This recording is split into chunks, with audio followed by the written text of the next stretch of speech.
Good day, good morning, good evening, good afternoon, wherever you're watching. The two-way experience begins now. This is the morning meeting. Sean, Dan, and I will take you through the day in exquisite detail, kick it around with peace, love, and understanding, analyze, dissect, discuss, and then, with the presumption of grace to all, we'll bring you in for questions. If you're watching here on the two-way platform, please raise your yellow hand if you want to get in. We've had so many new people this week. I've stopped, you'll notice, making the threat to cancel the show if we don't have new people. And if you're watching on YouTube or X, incredible. Thank you for being part of the two-way experience. And as always, don't put smack in the chat. If you want to disagree with someone, please do, but personal attacks, not particularly welcome. Comments about cute children running in the background of our shots, extremely welcome. Feel free to do that. Sean, I love that shirt. Is that available for the whole audience if we want to buy one of those? It's just the beta. But if you own a embroidery shop and want to send me samples, I love swag and free stuff. So what size? I'll say what size? it pops. You can actually read Sean Spicer. Usually it's hard to read that logo. yeah, I'll let them know. Crisp. Oh, you'll let them know what size. All right. And Sean, as a child, what was the most tiresome jibe you would get about your name? Like scene, that one? Like you mean like that? You know, what people say? They call you Spicy Spice or whatever. Like, what was no, the it's thing mostly the you were first. sick Yeah. of? Yeah, that came later. I'd say it was like scene girl from like Scene, to calling like you eighth scene. grade. Yeah. Yeah. Yeah. Very annoying, very tiresome. Not as tiresome as getting on an elevator, going up, having three people press the buttons, and someone saying, this is the local. It's very tiresome to me. Thank you for joining. Here we go. First, let's look at the White President's pool today, 101. Sean, as always, our expert on pool analysis. I don't see anything new today. I think the things here that are notable we've seen before, but anything you want to comment on? You've seen Timcast before? I haven't. Where's Timcast? New media in town pool. New media in town pool. Timcast. I was looking in the wrong place. Sorry. Sean, what about Timcast and HuffPost? Interesting choices, eh? Well, HuffPost, just to be clear, is in the White House Correspondents Association pool rotation. So that's, I mean, it's surprising that they're still there and that they're credible. Timcast is a nightly program. Well, it's much more than that now, hosted by Tim Pool, live every night, and then he's got a bunch of now additional shows that air on YouTube and probably some other platforms. But really, actually, it's sort of a huge following live every night that goes on for like 3 hours. So I'm actually intrigued who's going to do this. He's got a few people that sort of are his regular gang every night, and I wonder who's going to who gets the seat. Position. In any case, it's certainly a controversial decision, and Timcast is controversial in terms of their content, a huge following. So let's go to the schedule, because as you'll see, it's not clear that Timcast is going to get to ask very many questions, because the president today is doing the swearing in that the pool's there for, maybe there. That's an interesting swearing in. Sean, tell us who the new U.S. Attorney for New Jersey is and why some are curious at her taking the position. Well, it's actually interesting. Just before I even get to that, on the schedule, it listed as the U.S. Attorney for New Jersey. My understanding is Alina Habba, current counselor of the president, who's filling that, is the interim U.S. Attorney. So I don't know if that's just an oversight or if they've actually changed. It clearly hasn't changed, because she had a confirmation hearing. She was just picked a few days ago. Right. So you're right. It should say interim. Yeah, she's supposed to be the interim U.S. Attorney for New Jersey. The current one, I'm trying to remember what the president nominated him to be ambassador. So she will go to New Jersey and handle that. And again, just as a point of protocol, the president doesn't, and the reason it says participates is the president doesn't swear U.S. officials into office. So he will participate, meaning he stands there while another U.S. official does it. And then he leaves for Andrews and goes to Florida. I shouldn't have said Timcast won't get a question, because that event is ripe for a photo opportunity with a lot of questions, because because the new acting interim or whatever U.S. attorney and the president both like to take a lot of questions. All right. The vice president is off to Greenland. He took off at, I think, 6 a.m. this morning Eastern time with his wife. The national security advisor and other officials are going. As we said before, they're no longer going to the dog sled competition. In theory, they're just going to the U.S. Space Force base, although I got one indication that they may make at least one other stop. We shall see. I got to say that it's not a big footprint that's there. There's not that many people. I mean, so, if you're going to go, you could probably check that box in 10 minutes. I think they're going to make another stop. It would be my educated prediction. But it's also the case that politicians in both Denmark and Greenland continue to not be super excited about this visit.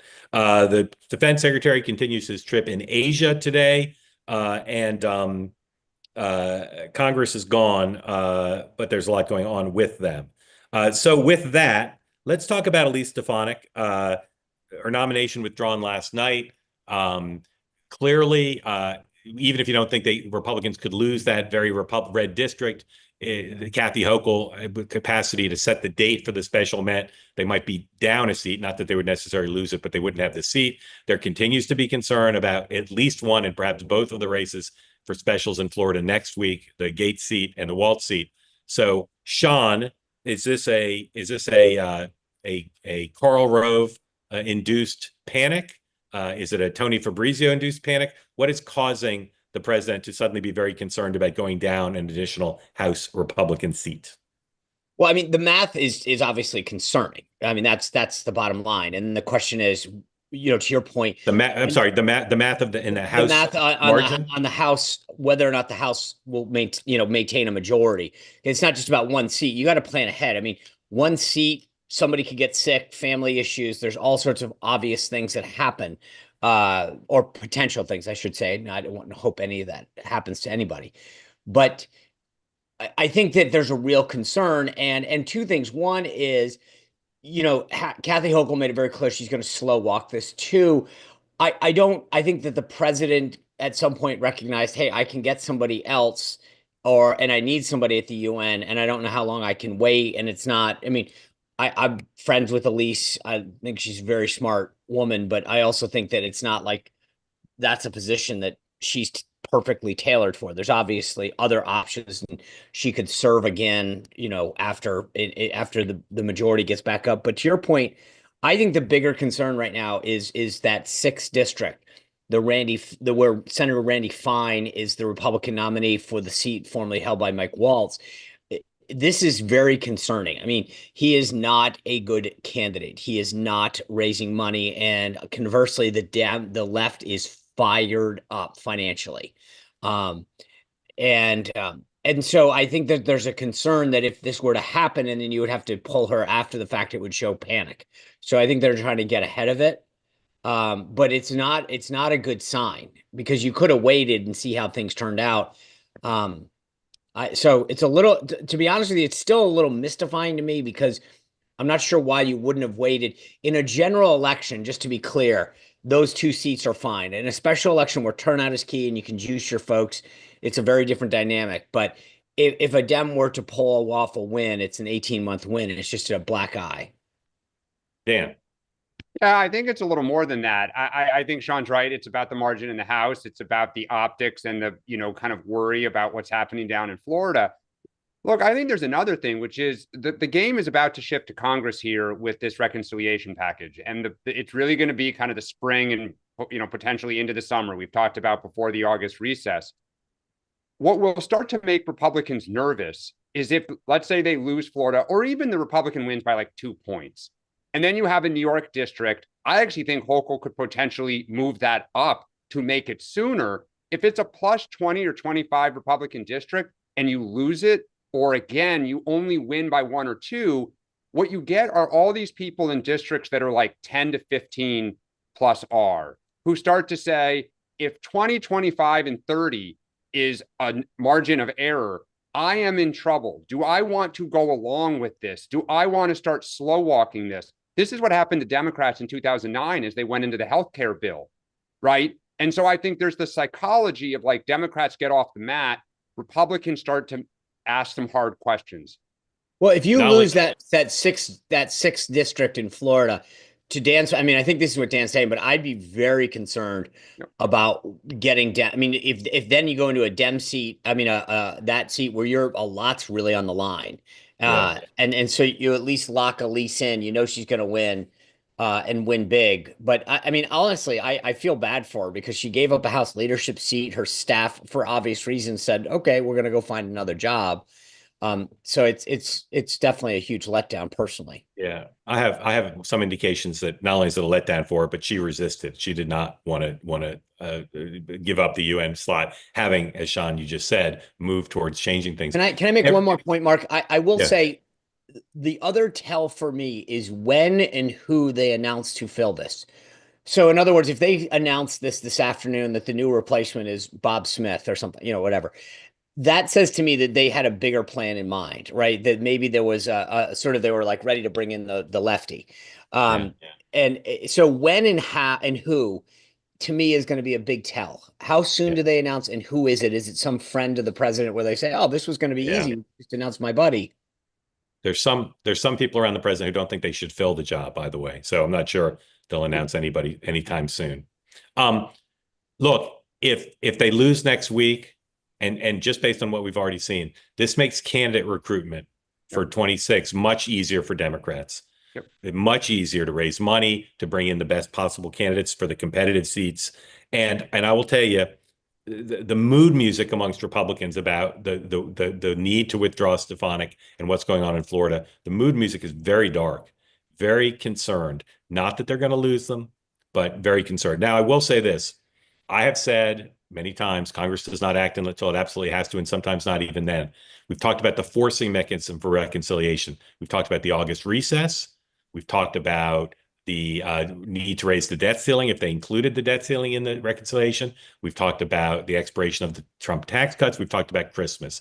I believe now that there's a possible new forcing mechanism because of the panic or near panic about what's going on in these House races as a canary in the coal mine, which is the forcing mechanism is going to be we have to do it quickly because tariffs and Doge and some other things are not popular. Tax cuts, including the new Trump tax cuts, if they can figure out the square peg in the round hole, tax cuts, tax cuts on Social Security benefits and overtime and all that, tax cuts, energy, regulation reform.